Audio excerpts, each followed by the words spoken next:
podcast, What Makes You Smarter? It's an extension of the RadioWhat.com internet radio station that I've been running for quite some time. And if you need DJ services, where do you go? DJLittleRock.com. Let me say it one more time. DJLittleRock.com. Check availability and get a free price quote. And maybe you can have me at your next event. I like to party with the people. Also, if you'd like to tell your story or hear the stories of others, I encourage you to check out my other podcast, What Makes You Famous. Find it everywhere using the hashtag What Makes You Famous. Now, on with the show.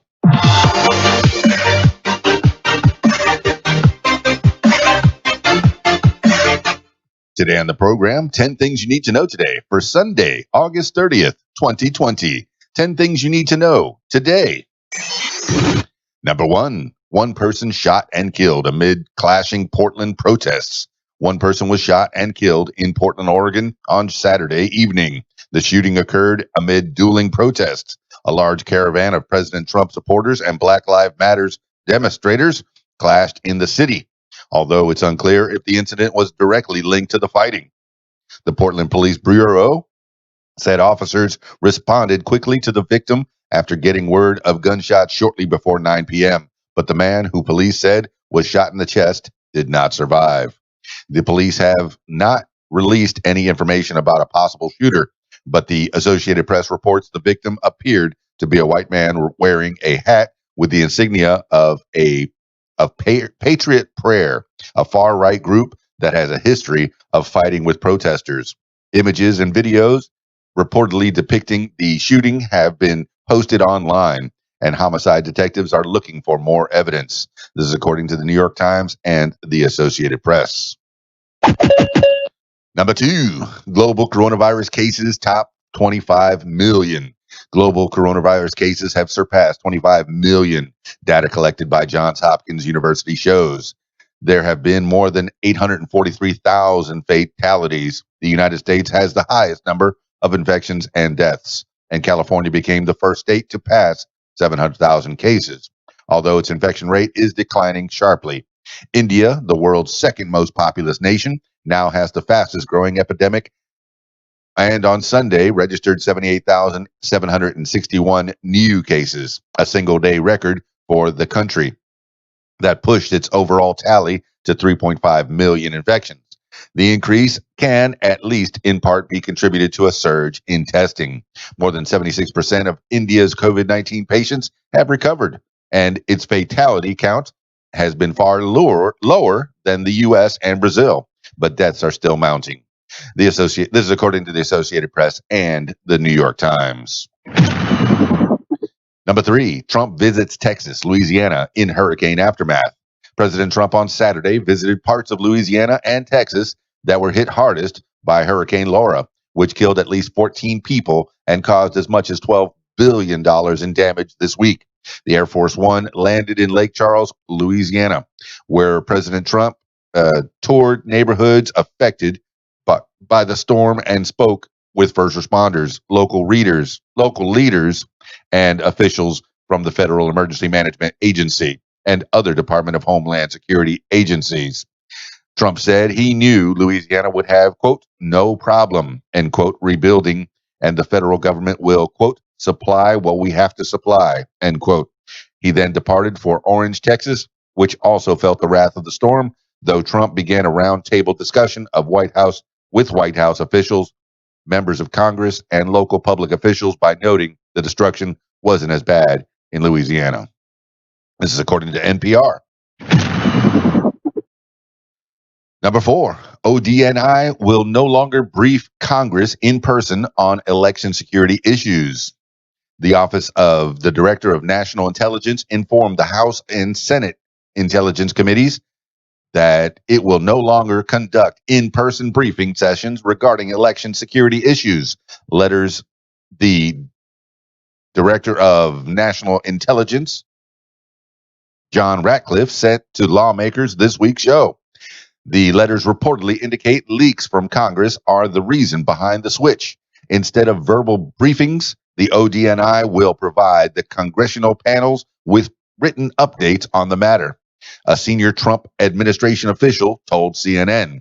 In a joint statement, House Speaker Nancy Pelosi, Democrat California, and House Intelligence Committee Chair Adam Schiff, Democrat California, called it a, quote, shocking abdication, end quote, of the ODNI's responsibility and a, quote, betrayal of the public's right to know how foreign powers are trying to subvert our democracy, end quote. Senate Intelligence Committee Chair Marco Rubio, Republican Florida, criticized the alleged leakers, but urged Radcliffe to continue fully briefing Congress. This is according to Politico and CNN. Number 5, Hong Kong activists urge boycott of universal coronavirus testing plan. Pro-democracy activists, including a healthcare workers union in Hong Kong on Sunday, called for a boycott of the city's universal coronavirus testing plan.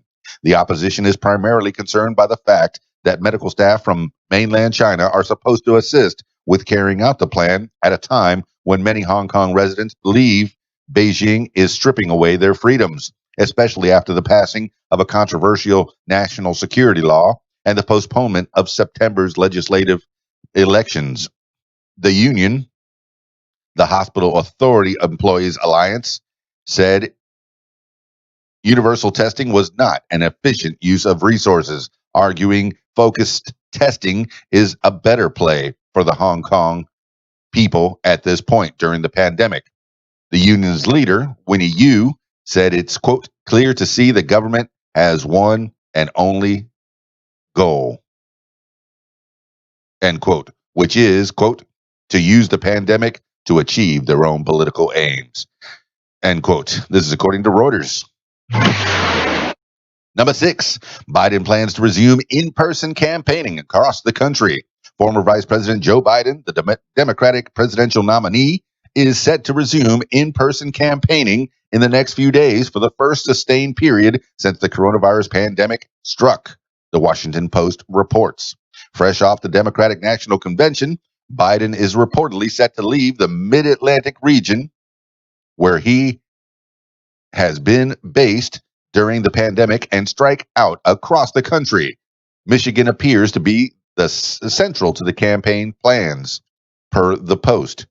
Biden is planning a visit to Macomb County, a suburban Detroit jurisdiction that helped swing the state towards President Trump in 2016.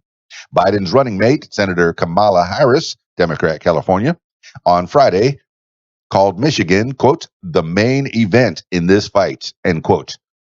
Biden still holds a lead over Trump, but a Morning Consult survey released Saturday saw the margin shrink from 10-point lead to a 6-point advantage. This is according to the Washington Post and The Week. Number 7, Russian aircraft dangerously intercept U.S. B-52 over Black Sea. United States Air Force in Europe and Air Forces Africa said 2 Russian aircraft intercepted a U.S. Air Force B-52 bomber over the Black Sea on Friday in an, quote, unsafe, unprofessional, end quote, manner. The Russian planes reportedly crossed within 100 feet of the bomber's nose multiple times and restricted the American aircraft's ability to maneuver, causing turbulence. Air Force General Jeff Harrigan said the planes were in international space, so, quote, we expect them to operate within international standards set to ensure safety and prevent accidents, end quote. But, quote, actions like these increase the potential for mid-air collisions, end quote. The incident took place on the same day that U.S. B-52s flew over 30 NATO countries to demonstrate solidarity between alliance members. This is according to CNN and The Hill. Number 8, Austrian law extends citizenship to descendants of Jewish refugees. Descendants from Jewish refugees expelled from Austria under Nazi rule can apply for Austrian citizenship under a new law that goes into effect Tuesday.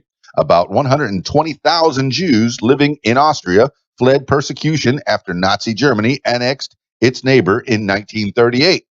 With many going to the United States and the United Kingdom. Many of the refugees became naturalized citizens in their new countries, but post-war Austria banned dual citizenship, meaning those who left were considered foreigners in their homeland. Eventually, in 1993, former refugees were able to reclaim their Austrian citizenship, but descendants were left out, preventing the country from restoring its pre war Jewish community, which numbered 200,000. Hannah Lessing, Secretary General of the National Fund of the Republic of Austria for Victims of National Socialism, applauded the law, but said, quote, it can never truly make amends for the Holocaust, end quote. This is according to the Observer. Number 9, longtime NBA veteran Clifford Robertson dies at 53. Clifford Robertson, an 18-year NBA veteran, has died. The University of Connecticut's men's basketball program confirmed Saturday. He was 53. The cause of death was not immediately known, but Robinson had dealt with issues in recent years, suffering a stroke in 2017 and having a tumor removed from his jaw in 2018.